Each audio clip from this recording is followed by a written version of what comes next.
오늘 말씀은 시편 42편, 시편의 두 번째 책이 시작되는 시편입니다. 그리고 고라 자손의 맞쓰길, 또 인도 자예를 따라 부르는 노래라는 제목이 붙어 있습니다. 민수기 16장에 보면 고라 이야기가 나옵니다. 광야 여정 속에서 이스라엘 백성들 가운데 어떻게 보면 하나님께 또는 모세께 대들었다가 정말 큰 곤욕을 끼쳤던, 큰 곤욕을 당했던 사람, 레위인, 지도자 고라입니다. 그는 어떻게 보면 반역자라고도 볼 수 있는 사람인데, 이 레위인인 고라가 어느 날 모세 앞에 나와서 요구하는 것이 있었습니다. 그 내용을 살펴보면 이겁니다. 우리는 레위인으로서 하나님 앞에 봉사하는데 왜 우리는 제사장이 할 수 있는 건 없느냐, 할 수 없느냐, 이거였어요. 하나님이 레위인의 고결하고 거룩한 직분을 주었음에도 불구하고 거기에서 만족하지 못하고 제사장이 되고 싶었던 겁니다. 제사장의 역할을 하고 싶었던 거죠. 그러면서 또한 모세에게는 네가 지금 우리 앞에서 왕노릇 하느냐고 비난을 했습니다. 그러자 모세가 그들에게 그렇다면 하나님이 판결하시리라 하고는 이야기하기를, 너희가 각각 향로를 가져와서, 원래 이 향로는 성소 안에서 제사장이 하나님께 금향로를 통해서 기도를 올려드리는 것이니까 이 제사장의 역할인데, 너희 각각 집에 있는 거 갖고 와서 하나님 앞에 올려드려 봐라. 하나님이 어떻게 하시는지 보자. 그러자 그 사람들이 이제 향로들을 다 가지고 왔습니다. 그때 하나님께서 불로 그들을 다 죽이시려고 했습니다. 그때 이제 모세와 아론이 끼어들었습니다. 기도를 통해서 하나님, 지금 큰일 납니다. 이들을 불로 죽이시다가는 이스라엘 백성이 다 죽겠습니다. 그리고 이제 모세와 아론이 이스라엘 백성들에게 말하기를, 저 고라 자손들과 고라와 레위인들, 저 반역하는 무리들에서 떨어져라. 저들과 함께 하지 말라 경고했습니다. 그리고는 하나님께서 이 레위인들 가운데 고라를 따랐던 레위인들, 그리고 고라의 가족들과 또 그 남은 재산들을 다 땅이 입을 열어서 삼키셨다. 이런 이야기가 민수기 16장에 나옵니다. 그런데 하나님이 은혜일까요? 성경에 보니까 이 고라 자손이 거기서 다 죽었을 것 같은데 고라의 후손들이 남아 있습니다. 어디에 나오냐면 다윗에게 충성했던 다윗의 용사들 가운데 고라 이름이 나오고요.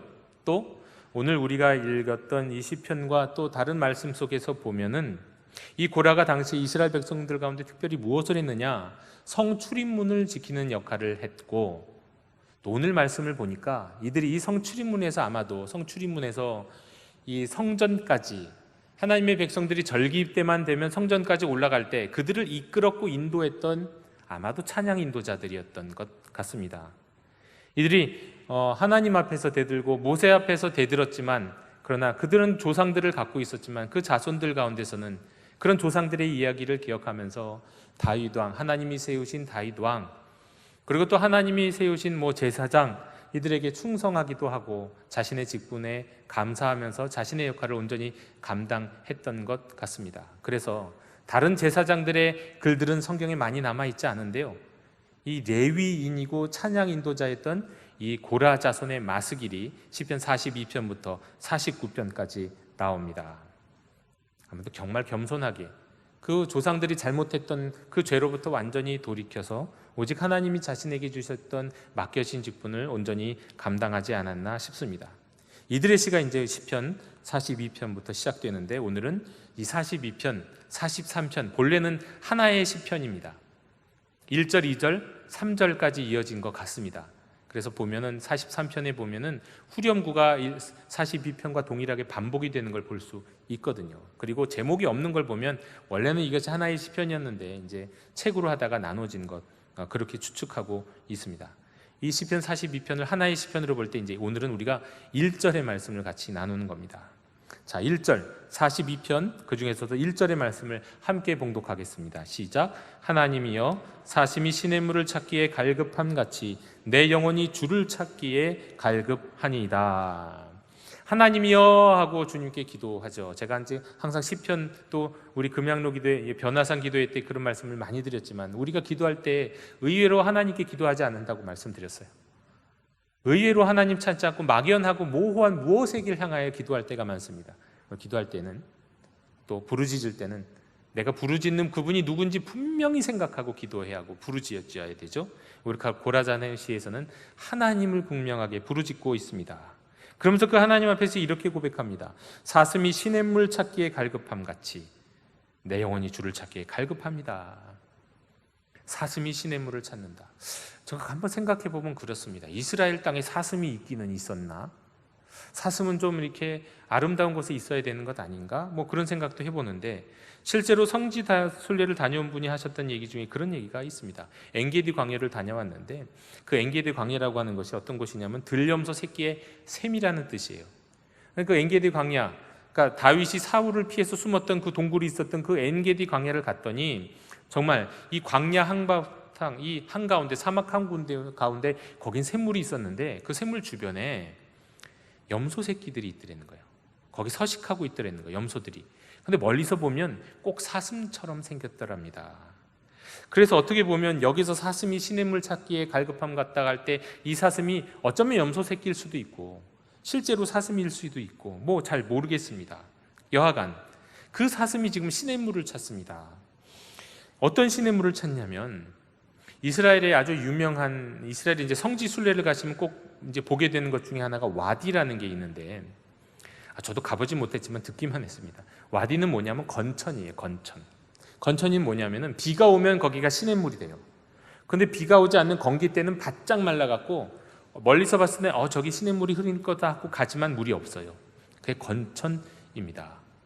그런데 이 와디가 이스라엘 곳곳에, 광야 곳곳에 있는데, 그런데 여기서 말씀하는 이 시냇물, 사슴이 찾고 있는 이 시냇물은 와디가 아니라 항상 24시간 또 계절에 상관없이 물이 샘솟는 바로 그곳이라고 합니다. 그렇죠.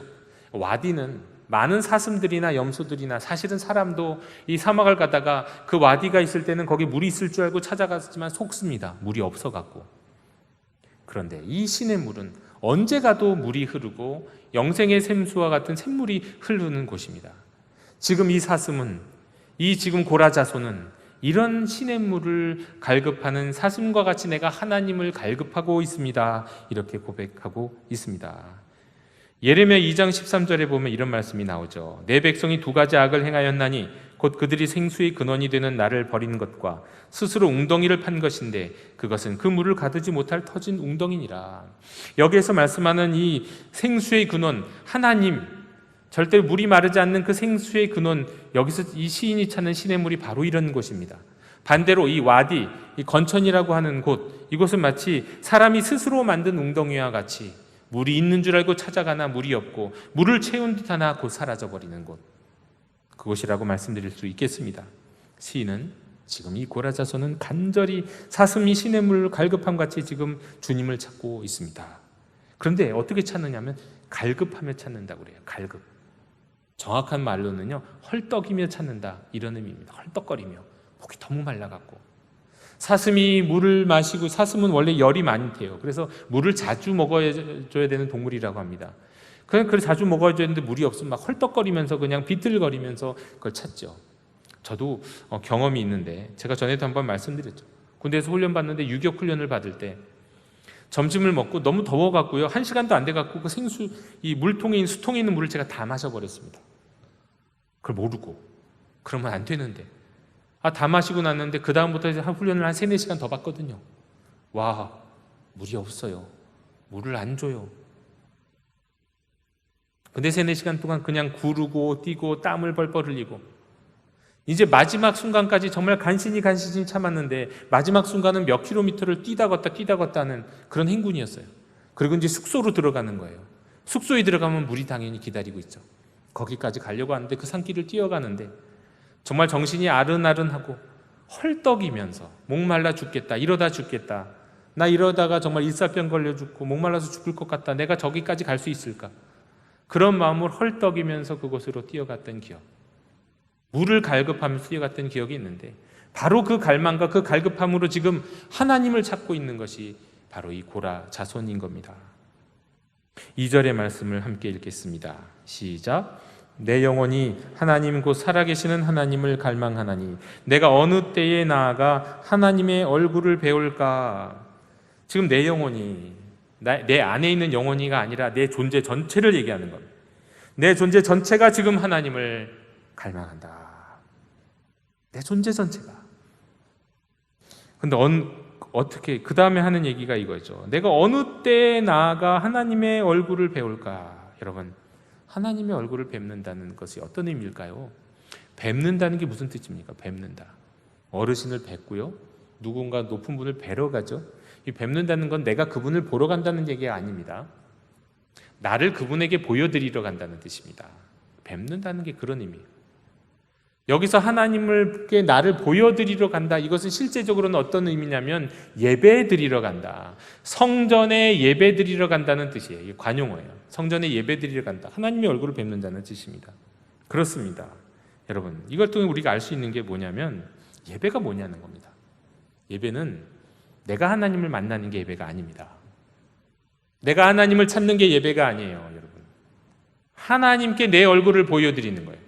하나님 앞에 내가 나가는 게 예배입니다. 온전한 예배는 어쩔 수 없이 이스라엘 백성 가운데도 아브라함과 이삭 같은 경우는 자신이 길을 가다가 거기에서 제단을 쌓고 예배드리는 있었지만 이스라엘 백성들은 항상 공동체 속에서 성전과 성막 앞에 나와서 하나님을 예배했어요. 온전한 예배는 그게 예배죠.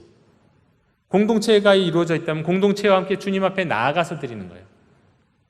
그 진정한 참된 예배임을 기억하시기 바랍니다. 그리고 또 이 뵙는다는 뜻에는 이런 의미도 있는데요. 교제하고 기뻐한다는 뜻이 있어요. 그냥 뵙는 게 아니라 막연히 뵙고 얼굴만 보고 온다는 뜻이 아닙니다. 교제하고 기뻐하는 것. 여러분, 우리가 예배를 드릴 때 하나님과의 사귐이 없고 하나님을 기뻐하는 일이 없으면 그 예배는 종교 행사예요. 형식인 거죠. 하나님 앞에 드리는 예배가 아닌 겁니다. 예배 속에서는 하나님과의 사귐이 있어야 합니다. 예배 속에서는 하나님을 기뻐하는 하나님 만남의 기쁨이 있어야 하는 거예요. 그것이 참된 예배인 줄로 믿습니다. 우리 2부 예배에 나오신 우리 모든 성도님들은 특별히 항상 하나님을 사모하는 마음으로 하나님 앞에 나아가서 하나님께 여러분의 얼굴을 배워드리기를, 그리고 단지 배워드리기만 하는 것이 보여드리기는 것만 아니라 그 주님을 보면서 주님과 만나고 주님과 사귀고 주님을 기뻐할 수 있는 참된 예배자가 되시기를 주님의 이름으로 축원합니다. 3절의 말씀을 함께 읽겠습니다. 사람들이 종일 내게 하는 말이 내 하나님이 어디 있느뇨 하오니 내 눈물이 주야로 내 음식이 되었도다. 이 사람들은 누굴까요? 어떤 사람들이 감히 이런 말을 할까요? 하나님 어디 있느냐? 이렇게 비아냥거리고 조롱거릴 수 있는 사람이 누구이겠습니까? 아마도 지금 고라자손은 포로로 바벨론에 끌려가 있는 듯합니다. 그곳에서 바벨론 사람들의 조롱을 지금 듣고 있는 것 같아요. 그러나 이제는 다시 갈 수 있는 성전이 없습니다. 예루살렘 성전을 다 회파되었습니다. 그리고 예루살렘으로 돌아갈 수도 없죠. 그때의 바벨론 사람들이 이 지금 이스라엘 백성들을 향해서 지금 고라자손인 시인을 들으라고 하는 듯이 말하기를 너희 하나님이 어디 있느냐. 여러분, 이 너희 하나님 어디 있느냐는 구체적으로 3가지 뜻이 있어요. 첫째, 하나님은 없다, 진짜 없다. 무신론자들이 하는 말이죠. 하나님은 없다. 오늘날에 그렇게 말하는 이들 참 많습니다. 하나님이 어디 있어? 하나님 없어. 자신들의 지식과 자신들의 이성은 하나님이 없다고 판단하는 이들이 있죠. 또한 그러나 2500년 전에는 하나님이 아예 신이 없다고 생각하는 사람은 거의 없었습니다. 무신론자는 거의 없었어요. 그 시대에는 뭔가 신이 있고 뭔가 어떤 다른 신이라도 믿었습니다. 섬겼습니다. 그렇다면 그런 이들에게 있어서 하나님이 없다는 얘기는 뭐냐면 네가 섬기는 신은 무능한 신이다, 이런 뜻이에요. 너 지금 이스라엘 백성아, 너희 하나님이 진짜 능력 있는 하나님, 너희가 전쟁에서 우리에게 졌을 리가 없잖아. 너희 신은 무능한 신이야. 그런 신 섬기지도 마. 너희 하나님 없어. 그런 얘기입니다. 자, 그건 이방인들이 할 수 있는 얘기죠. 그렇다면 또 3번째 뜻도 있는데요. 하나님이 너를 버렸다. 이런 뜻도 있습니다. 이건 이방인들이 하는 얘기가 아니라 어떻게 보면 같은 신앙 공동체 안에 있는 사람들이 할 수 있는 이야기예요. 야, 너 하나님이 너 버렸어. 하나님이 너한테 관심이 없나 봐. 그러니 네가 이렇게 병들고, 그러니 너에게 자꾸 이렇게 어려운 일들이 생기고, 그런 거지. 하나님이 너를 버리지 않았으면 어떻게 이런 일이 자꾸 일어날 수 있겠느냐면서 지금 조롱하는 사람들, 그런 눈빛을 보내고 있는 사람들이 있다는 겁니다. 지금 고라자손은, 이 시인은, 아니 이 시를 읽고 있는 많은 사람들이 그런 사람들의 눈빛과 조롱과 비아냥 속에 노출되어 있어요. 그래서 그 괴로움으로 내 눈물이 주야로 내 음식이 되었다. 여러분, 눈물을 철철 흘리면 어떻게 됩니까? 눈물이 흘러서 입으로 흘러 들어가죠. 정말 눈물을 철철 흘려본 사람은 이거 알죠. 눈물이 입으로 계속 들어가요. 그래서 내 눈물을 먹으면서 계속해서 우는 겁니다. 그런 괴로움과 그런 고통 속에서 지금 이 시인이 고백하고 있습니다. 그런데 이 고라자손은요, 이런 상황 속에서도 오직 하나님을 갈망하고 있습니다. 그러면서 그의 고통을 또 더 강조하고 있는, 그 고통을 더 강하게 만들고 있는 일들이 4절에서 나타나고 있는데요. 4절을 함께 읽겠습니다. 시작. 내가 전에 성의를 지키는 무리와 동행하여 기쁨과 감사의 소리를 내며 그들을 하나님의 집으로 인도하였더니 이제 이 일을 기억하고 내 마음이 상하노도다.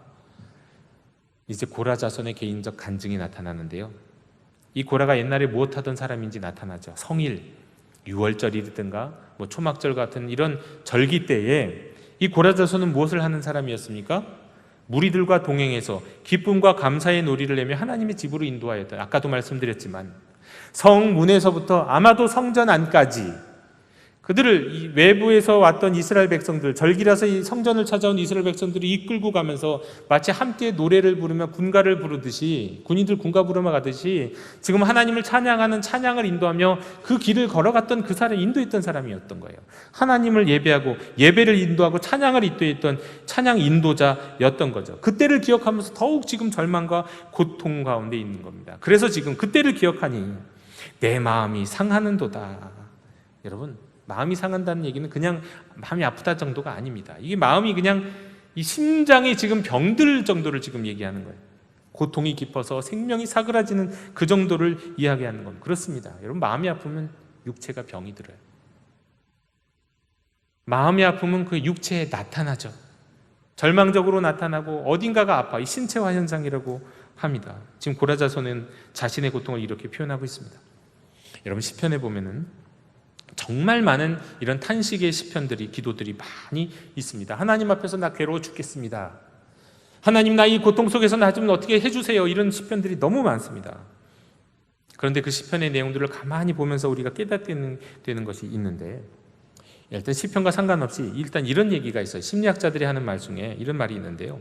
사람은 자신의 감정을 부인하거나 사라지게 할 수 없답니다. 자신의 감정 부인하거나 사라지게 하지 못한대요. 이게 무슨 얘기냐면, 감정을 표현하지 않고 그것을 억누르거나 그것을 사라지게 할 수는 없다는 거예요. 어떻게든 그 감정은 표현이 되어야 한다는 겁니다. 그런데 그 자신의 감정을 올바로 처리하지 못하면 어떻게 될까요? 막 억누르면 어떻게 될까요? 병들어요. 화병도 생기고 우울증도 생기는 겁니다. 막 억누르면. 또한 그게 아니라 정반대로 그것을 억누르지 않으면 어떻게 될까요? 그게 다른 사람한테 분출이 돼요. 분노가 일어나는 거죠. 분노가. 그래서 시편에서는, 정말 시편의 많은 시편들은 말합니다. 우리 안에서 일어나는 어떤 내면의 감정과 고통과 아픔들, 또 생기는 그 분노들을 하나님 앞에 다 쏟아넣어라. 심지어는 저주하는 마음까지도 다 하나님 앞에 가지고 와라. 하나님 앞에서 해결하라고 말씀해요. 그런데 우리 하나님의 자녀들이, 또 세상 사람들은 그것을 어디다 내어놓지 못하고 하나님의 자녀들도 하나님께 가지고 가지 못하는 경우가 얼마나 많은지 모릅니다. 세상 사람들은 그것을 가지고 갈 데가 없기 때문에 이 사회가 지금 분노 사회가 되어버렸어요. 별것도 아닌 것 같고 막 분노하고 누군가를 한없이 미워해요. 한없이 미워합니다. 세상, 그래 분노 사회가 되었죠. 근데 믿음의 사람들도 그렇습니다. 믿음의 사람들도 자신이 갖고 있는 감정을 하나님 앞에 가지 못하면 그게 분노나 우울증으로 나타나요. 그럼 어떻게 해야 됩니까? 하나님 앞에 가지고 가서 토로해야죠. 그런데 그렇게 하나님 앞에 그 감정 가지고 가기에는 하나님과 친밀하지가 않는 거예요. 문제는 하나님과의 친밀감이 있는 사람은 하나님 앞에 다 내어놓는데, 하나님과의 거리감이 있고 뭔가 나 안에 죄가 있는 것 같고 거리가 있는 사람은 자꾸 가려요. 하나님 앞에 못 갖고 가니까 스스로 누르고, 하나님 앞에 못 가져가니까 다른 사람한테 퍼부어요. 그러나 시편의 많은 말씀들은 나는 하나님은 어떤 감정도 못 받아주시는 분이 아니시다. 세상 사람들한테 분노를 표하지도 말 것이고 또 그것을 억누르지도 마라. 나 앞에 다 갖고 와서 토로하라. 그게 시편의 기도입니다. 오늘 이 고라자손도 그 고통을 지금, 이 고통이 정말 너무너무 깊은 그 고통을 지금 하나님 앞에 갖고 가고 있는 과정 속에 있는 겁니다. 여러분, 마음이 상했대요. 이 고라자손은요, 너무너무 이게 해서 마음이 상하는 처지에 이르렀답니다. 이게 무슨 말입니까? 오늘날로 얘기하면 이게 고통과 고난, 깊은 고통과 고난 속에서 지금 시인은 있는 겁니다. 그럴 때 여러분, 우리에게 필요한 게 뭘까요? 또 하나님 앞에 가지고 가는 것 맞고요. 또 한 가지 필요한 게 있습니다. 여러분, 학교 다닐 때 여러분은 어떤 과목이 제일 어려우셨습니까? 뭐 사람마다 다 다르죠. 수학이 어렵다는 사람도 있고 뭐 국어가 어렵다는 사람들이 있고, 근데 많은 사람들이 또 영어가 어렵다고 하죠. 학교 다닐 때 필요한, 학생들에게 필요한 해석 능력 중에 하나가 영어를 해석하는 능력입니다. 학생들에게 꼭 필요하죠. 근데 제가 이제 좀 커서 이제 여러 교인들 중에서 이 주식을 하시는 관련된 분들을 보면서 어떻게 주식을 하는 건가 봤더니 주가 있잖아요. 주가의 그래프를 보고 여러 가지 상황과 지표를 보면서 그것을 해석하더라고요. 제가 아는 펀드 매니저 하는 역할을 하시는 분들을, 애널리스트 하시는 분들이 있었거든요. 그 표를 보고 그걸 해석해요. 아, 저런 분들에겐 저 표를 해석하는 능력이 필요하구나. 주식하는 분들에겐 그게 필요합니다. 공부하는 학생에겐 또 영어 해석하는 능력이 필요하죠. 그런데 모든 인생들에게, 특별히 하나님의 자녀들에게 필요한 해석 능력이 필요한 부분이 있는데 고통입니다. 우리에게는 고통을 해석할 수 있는 능력이 필요해요. 고통도 해석이 필요한 거예요. 여러분, 고통이 있을 때, 고난이 있을 때 우리는 그것을 때로는 하나님의 실수로, 때로는 하나님의 방기로 생각하는 경우가 있을지 모르지만 여러분, 이것을 기억해야 돼요. 고통은 하나님의 실수나 하나님의 버리심이 아니라 하나님의 선물이라는 것 말입니다. 어떤 면에서 그게 선물이죠? 고통스러워 죽겠는데 이게 어떻게 선물이 될 수 있나요? 물론 이해합니다. 모든 경우에 그렇게 해석할 수는 없지만 이건 하나는 생각할 수 있어야 되는데요. 제가 옛날에 필리비안 씨의 책을 보면서 이런 것이 있었나 깨달았던 것이 있었습니다. 여러분, 한센시병이라는 것이 근본적으로 여러분 문둥병이죠. 여러분, 이 병은 어떤 병이라고 여러분 생각하십니까? 우리는 생각하기를 그냥 피부가, 손과 발이 문드러지고 썩어가는 것 병이라고 생각하지만 결론적으로는 그렇긴 한데요. 근본적으로는 이 한센시병의 원래의 특징은 고통의 감각을 사라지게 만드는 병이래요. 그러다 보니까 여기저기가 문드러지고 썩는 거예요. 제가 언젠가 이제 그 금요 이렇게 철야 기도 같은 기도에서 기도하다가 무릎을 꿇고 기도했습니다. 잠들어 버렸어요. 무릎 꿇은 상태로 몇 시간을 잠들었는지 몰라요. 그러다가 뭔가 좀 몸이 이상해서 일어났는데요, 다리에 감각이 없더라고요. 꼬집어도 안 아프고요, 아마 칼로 베도 안 아팠을 거예요. 하도 무릎을 꿇고 있어갖고 어떻게 일어날 수도 없고 방법이 없어갖고 손으로 있는 힘을 다해갖고 몸을 그냥 눕혔어요. 눕히고 나니까 다리에 피가 들어가기 시작하고 막 저리고 한참 동안을 고생을 했죠. 그때 생각했던 것이, 만약에 내가 더 이 저림을 못 느끼고 더 잤으면 아마 내 다리 다 썩었겠다. 그런 생각이, 한센시병이 그런 병이 되는 겁니다. 고통은 그런 의미에서는 선물이라는 겁니다. 고통은 우리에게 어떤 자극과 경고이고 우리 안에 질병이 있다는 것을 가르쳐주는 하나의 신호라는 거예요. 그런 의미에서는 고통이 반드시 나쁜 것만은 아니라 선물이 될 수 있다는 말씀인 거죠. 은총이 될 수 있다는 거예요. 이게 고통 해석법인 겁니다. 그런데 우리가 그렇게 우리에게 허락된 고통을 해석할 때 사탄은 이것을 계속 방해하면서 어떻게 해석하게 만들냐면, 사탄의 전략은 뭐냐면 그 고통이 드러나지 않고 고통을 자꾸 누르고 그 고통을 통해서 깨닫게 될 수 있는 우리의 죄를 자꾸 부인하게 만든다는 거예요. 자신의 죄를 덮으면서 그 고통을 다른 데로 발산하게 만든다는 거예요. 그리고 자기의 죄에 대해서 계속해서 무각하게 만든다는 겁니다. 그리고 또 그 고통 속에 있는 공동체가 있을 때는, 공동체가 함께 고통을, 가족이 함께 고통을 겪고 공동체가 함께 고통을 겪을 때는 사탄의 전략은 뭐냐면 이간질이에요. 저와 나는 다른 사람이야. 저들은 틀리고 나는 옳아. 자꾸 그런 생각으로 이간질시켜요. 그래서 사탄이 교회를 통치하는 최고의 방법은 이간질이랍니다. 이간질을 통해서 교회를 통치하려고 한다는 거죠. 우리 그런 고통이 있을 때 여러분 그것이 하나님이 우리에게 주신 선물임을 기억하면서 그 고통을 잘못 해석해서 그 고통을 엉뚱한 데다가 쏟아놓고 또한 그 공동체 안에서도 엉뚱한 데 이간질하는 그 사탄의 전력에 우리가 휩쓸려서는 안 되겠습니다. 5절의 말씀 마지막 절 함께 읽겠습니다. 시작. 내 영혼아 내가 어찌하여 낙심하며 어찌하여 내 속에서 불안해하는가. 너는 하나님께 소망을 두라. 그가 나타나 도우심으로 말미암아 내가 여전히 찬송하리로다. 이런 상황 속에서, 이 고통의 상황 속에서 이 고라자손은 이 상황을 이렇게 이겨나가는 거예요. 한번 따라하겠습니다. 따라하시죠. 하나님께 소망을 두라. 여러분, 이 고백은, 이 선언은 무슨 뜻이냐면 내 앞에 어떤 문제가 있다 할지라도 하나님은 그 문제보다 훨씬 크다는 고백이에요. 우리 앞에 놓여 있는 문제와 고난과 고통이 아무리 크다 하더라도 우리가 믿는 하나님은 그것보다 훨씬 크신 분이기 때문에 그 하나님께 소망을 두라는 뜻입니다. 또 따라 하시겠습니다. 하나님께 소망을 두라. 이 말씀의 또 다른 의미 이겁니다. 네가 문제를 해결하지 말고 하나님께서 행하시게 하고 너는 그 하나님의 의지의 도구가 되라.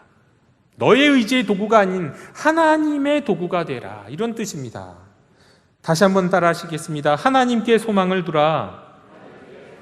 지난주에도 말씀드렸죠. 예수님이 세상의 참 왕으로 선포되셨어요. 부활하심으로 말미암아. 그러므로 이제는 너의 인생의 주인은 내가 아니다. 왕이신 주님이시다. 이제 너의 인생의 주님이 정말 주님이 되실 수 있도록, 예수님이 되실 수 있도록 내 인생의 주인의 자리를 주님께 내어 드려라. 이것이 하나님께 소망을 두라라는 의미인 겁니다. 그리하면 하나님께서 도우실 것이다. 그리하면 하나님께서 나타나실 것이다. 그리하면 하나님께서 역사하실 것이다. 그러므로 나는 이런 상황 속에서도, 이 고난의 상황 속에서도 하나님을 찬양하리라. 누구도 이런 상황 속에서 하나님을 찬양할 것을 예상할 수 없지만 나는 이런 상황 속에서도 하나님을 찬양하리라. 세상 정신에 반대하는 반대 정신을 갖고 하나님을 찬양하리라. 이것이 고라의 고백인 겁니다. 영도교회 형제자매 여러분, 어려운 일 있으시죠? 만족하기 어려운 일들 많이시죠? 또 고통 가운데 계신 분들도 계십니다. 정말 고통 가운데. 그럴수록 우리 시편 42편의 고라 자손의 이 시는 우리에게 이렇게 말씀합니다. 그럴수록 더욱 하나님을 갈급해하는 여러분이 되시기를 원하고 있습니다. 하나님의 성전에서 예배드림을 사모했던 고라 자손의 그 갈급함이, 그렇게 하지 못하고 그럴 수 없는 그 절망 가운데서도 성전에 가지 못하지만 그 자리에서 하나님을 찬양하는 그 고라 자손의 갈급함과 그런 하나님을께만 소망을 두는 그 믿음을 본받는 여러분이 되셨으면 좋겠습니다. 고통이 오히려 우리의 질병과 우리의 문제를 드러내는 하나님의 선물을 기억하면서 고통에 매이지 않고 하나님께 그 모든 고난과 고통과 여러분의 감정을 다 쏟아놓으시는, 진실로 하나님과 친밀한 관계를 회복하는 여러분이 되시길 원합니다. 그리고 여러분의 영혼을 향해서 한번 그렇게 선언해 보십시오. 내 영혼아 하나님께 소망을 두라. 반대 정신을 갖고 세상에서는 교회를 멀리하라. 하나님이 어디 있느냐? 네가 지금 고통받고 있는 거 보면 하나님이 너에게 관심이 없어. 이렇게 세상 정신은 이야기하고 있는지 모르지만 우리는 믿음을 갖고 반대 정신을 갖고 오히려 나는 하나님께만 소망을 둔다. 나는 오히려 하나님을 찬양하리라 고백할 수 있는 우리 영도 가족들이 다 되시기를 주님의 이름으로 축원합니다.